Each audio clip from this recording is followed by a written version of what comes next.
Welcome to the Live Your Dreams podcast, where success leaves clues and someone has your answer. Joined as always with my lovely co-host, Miss Tia McKissick. Hello. All right, so Tia, today we are talking about relationships part 2. Right. In 2023. So we made it. So when we talk about relationships, and that was really a good topic, Tia, because believe it or not, I always say life is about relationships. It is. Right? How you deal with one another. So when you talk about relationships, and this is part 2 of the one we talked about a couple of weeks ago, what do you think is the number one thing on relationships that can help somebody? Well, I think that, first of all, women that are in relationships with a man, they should get a man that loves them more than they love him. Do you think that's possible? I think it's possible. It happened for us. Yeah. You know? Yeah. Get somebody that's really into them, you know, and putting more effort into them than they are. You know. Because a lot of women put more efforts and, you know, they don't get that back. You know, I always said when you talk about relationships. Men too. Yeah. When you talk about relationships or you talk about really loving your partner, I think the key to it is that you really have to love yourself. You have to get somebody who loves themselves. Right. Because, and you could tell if somebody loved themselves, right? The way they treat you is really based off how they feel about themselves. Right. So one of the things is, if you're looking for somebody in a relationship, you got to get somebody who really loves themselves. Right. Right. And one of the things that, how can you tell somebody love themselves? It's the way they treat you. Right. Because if they don't love themselves, that's when they become bitter. They become mad. They become upset, angry. Right? When you look at that anger, that bitterness and that anger, that's somebody who don't love themselves. But when you get someone who loves themselves, and the way you tell if somebody loves themselves, if they can be someone who can show you attention, right? Right. If you get somebody that can show you attention and not make it about them, but about you. And I think that's the key to really getting somebody who you could be in a relationship with. So when you think about that, how do a woman know that they have somebody who really loves them? Well, first of all, the way they treat their own mom. If they have a guy that treat their own family good, and someone that loves God first, put God's first, and treat them right with respect, and when you're going out, opening the doors, compliments, and different things like that. And I wonder, did individuals still do that? Because I know, you know, I've heard people say, hey, we're some of the last of the traditionalists. Mm-hmm. But is that still something that happens where people are opening doors for them and people are really, I guess, being that Prince Charming? Do you still see that? I hope so. Yeah. I hope the parents are teaching their, you know, sons to do that and how to respect a lady, and fathers teaching their daughters how to respect themselves. And because a lot of this generation got so they don't respect themselves. They're doing things out of convenience or money or different things like that, or what you can do for me, opposed to really loving somebody that maybe not have a lot of money, but loving them, you know, unconditionally. Yeah, and one thing you said that was pretty vital that kind of rung a bell when you said their parents teaching them. And I think that's one of the things where we have to step back, that, you know, we have children. Mm-hmm. And anybody listening to this that have children, I think some of the responsibility is ours. Right. On teaching your children on how to be in a relationship. Right. Because sometimes kids, they look at their parents' relationship. If they arguing or if they hitting each other or cursing and mistreating each other, that's how they go into the relationship. Absolutely. And that's that cycle that repeats itself. Mm-hmm. So I think when you think about a relationship, you hit it on the head where you said it's really the parents modeling the behavior that they want to instill to repeat itself. Right. Right? And sometimes we got to look at it that way, that what we're doing, we're always on stage as parents. Right. We're always on stage, and our children is always watching us. That's true. So if you want healthy relationships in the community, it starts with the man in the mirror. Right. Right? Right. I have to model that behavior that I want the community to look like. Right. So if I'm modeling the behavior where I want everybody to be rah-rah, the community's going to be rah-rah. That's true. Right? And if I want the community to be positive and uplifting, I have to be the ambassador of that and be positive and uplifting. Right? Right. And young ladies got to understand that they are worth more. You know, you don't have to settle for less or just anybody just because you just want to be loved or want to be in a relationship or because you see somebody else dating or married, you want that too. So you would just accept anybody. Yeah, and one of the things is always remember this too, especially if you're looking at somebody else, that's not the key. Right. Because I think you and I never really looked at other people to compare ourselves to. Right. Because I think you and I understood that looking at other people is sometimes a facade. Right. It's not real. That's true. So if you're looking at somebody else to say that's the standard, it could be misleading. So sometimes that standard you want, you have to know what you want. Mm-hmm. And I think you and I knew what we wanted, and that's one of the bases of a proper relationship, knowing what you want, setting the standards, but again, taking it a step further and modeling the relationship so that our children can duplicate that relationship.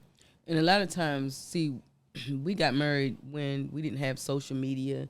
We didn't have all that. And they're looking at social media, you know, oh, she in this relationship and stuff like this, and she looked happy or he looked happy, and, you know, they want the things that they have, but they don't know how they got it. Yeah, and one of the things about it, too, I think when you and I was coming up, we didn't have social media, but we had magazines that we would look at. And I think it was easier to understand that it wasn't real because a magazine was photoshopped or whatever, where we knew, okay, it's like wrestling. Right. You kind of believe wrestling is real, but really you know it's not real. Right. And I think it's the same way with magazines.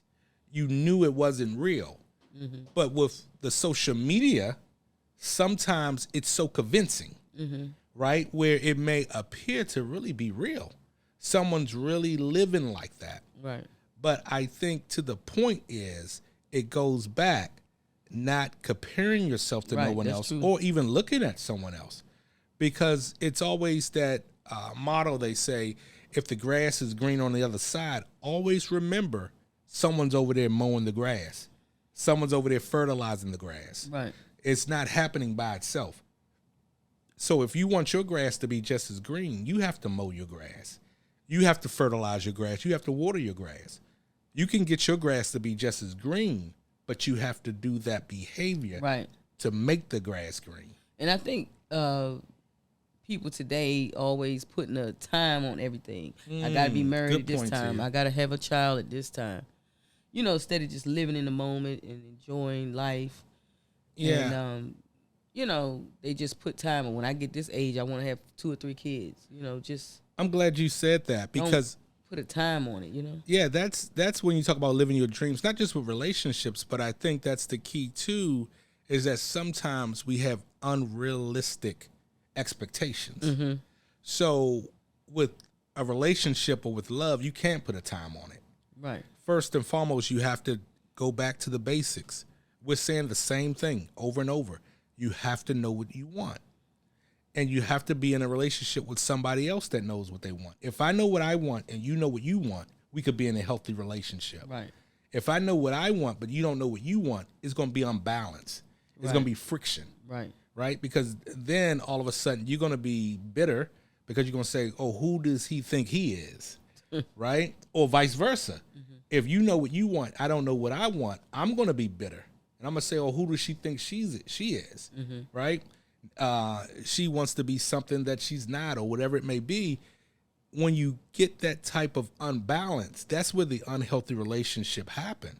Right. And that's one of the things with being in a healthy relationship, you have to know what you want. Because if you know what you want, then you can set the standards. Right. Right? Okay, no, you can't stay out all night. Right? Mm-hmm. No, you can't disappear. You know, we have standards. We have rules that govern the relationship. And again, I always go back to that quote. I heard a pastor say, everybody knows where everybody goes. Right. Right. If we could keep that motto, I always know where you are. You always know where I am. It keeps that check and balance in place. So it's not where I can go off the ranch too far. You go off the ranch too far, because that's when some craziness start happening, right? That unpredictability start to come in because we're human, right? We're human beings, and things happen. So when you put those standards in place, that allows the relationship to flourish. And if you allow the relationship to flourish, that's where you can be, again, what I call a healthy relationship.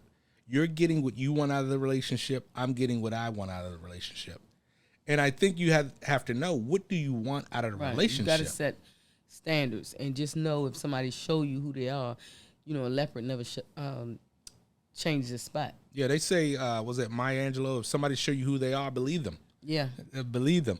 Because, again, if... don't take up for him. You know, oh, well, you know, he didn't come home, and, you know, you taking up for him, and then you upset in the end. Yeah, don't justify that behavior. Right. So one of the things with relationships, Tia, and I'm glad you said that point, because, again, it gave me a nice aha moment, is that we're always on stage. We're always modeling behavior. We're the ambassador of what we want in our own community. Right. Well, just like you said earlier, you watched your grandparents' relationship, and you knew that's what you wanted. Absolutely. And they probably didn't even know you was watching it. Right. And my grandfather never, and this was a different time, but never wanted to be a thug, right? He never wanted to be a player. He didn't want none of that. And I think if we start to model more of that behavior, we could get a community that models that behavior. Right? Because all of us can't want to be a thug, right? All of us can't want to be a player. All of us can't want to be something that doesn't build up our community. Right. Some of us got to say, hey, let's just draw the sand, and the line in the sand now. This has to stop, right? Mm-hmm. This is going a little too far, because everybody is modeling this behavior that is unproductive and is not helping the community. Right. So I think when you talk about relationships, I think one of the main things about it is going right back to what we talked about, is knowing what you want. Right. And again, I think you and I aren't perfect, and you and I aren't, like I said, the be all say all. But I think we have a responsibility to model some behavior that could be duplicated. A lot of people are not in it for the long haul. As soon as problems arise, they're ready to go. Yeah. But that's hard, because, again, sometimes it get tight, because it goes back to that, because relationships model life. Right. Life is unpredictable. That's true. You don't know what tomorrow holds. Right. So that's where that long suffering, that faith comes in, really knowing that, hey, I'm committed to this individual. Right. Because, again, I know with my grandparents, it wasn't no, hey, I'm packing my bags and I'm out of here. That seems naive to even think that. Right. Because based off the relationship that I saw them model, it was never a concern that one of them would not be there. Right. Right? One of them would just pack their bags and say, hey, I'm done. You got to know the good outweigh the bad. Absolutely. Absolutely. And I think that's one of the things when you talk about relationships, is that you realize that this is a ongoing process. Because even though you and I have been married for over 28 years, still every day we learn something different about each other. Even though you're very transparent, even though we work hard not to have any type of, I know everything about you, you know everything about me, still we're learning different things. Yeah. Right? We're still learning stuff about each other, where we're realizing that, hey, we still got some growing to do. Right. Right? But just because we have growing to do don't mean we're packing our bags and say, hey, I'm out of here because this problem happened. Right. Right? It's still, we're sticking in there. What do you think is the number one ingredient when you enter a relationship to allow you to stick in there?